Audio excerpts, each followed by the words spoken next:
Hello.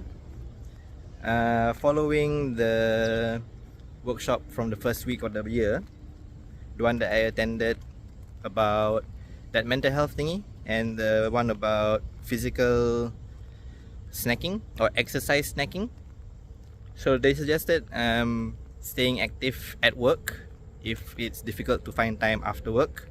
So I am currently walking from the faculty now, heading to lunch.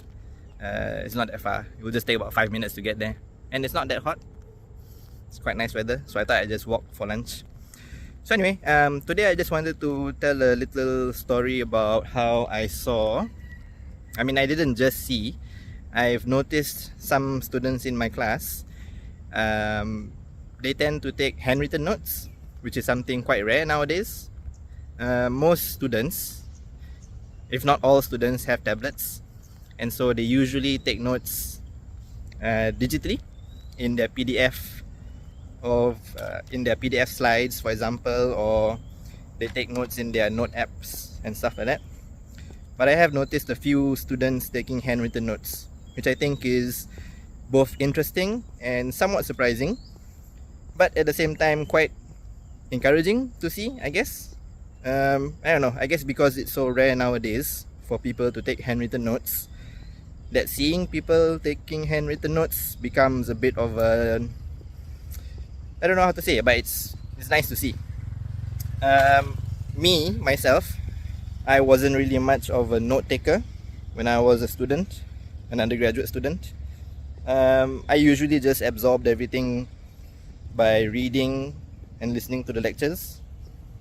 I never really took notes. I did during my undergrad. So my undergrad was 4 years long, and I had like one notebook for the entire 4 years, which looking back seems a bit funny lah. So I had one notebook for the whole 4 years, only taking like the most important notes and stuff. I remember during my final year,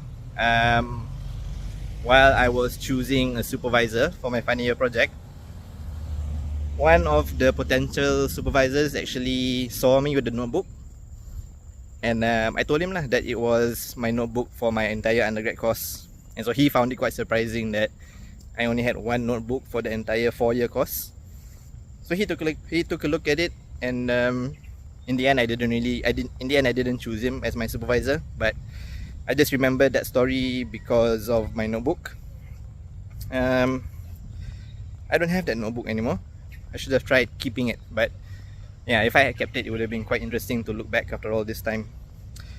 Oh well, so that's it for this vlog. Just wanted to share a little observation that I had in class.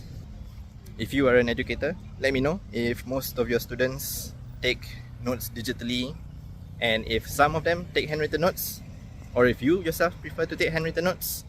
I think it's quite interesting to see people taking handwritten notes in this age of digitalization. Alright, that's enough. See you in the next vlog.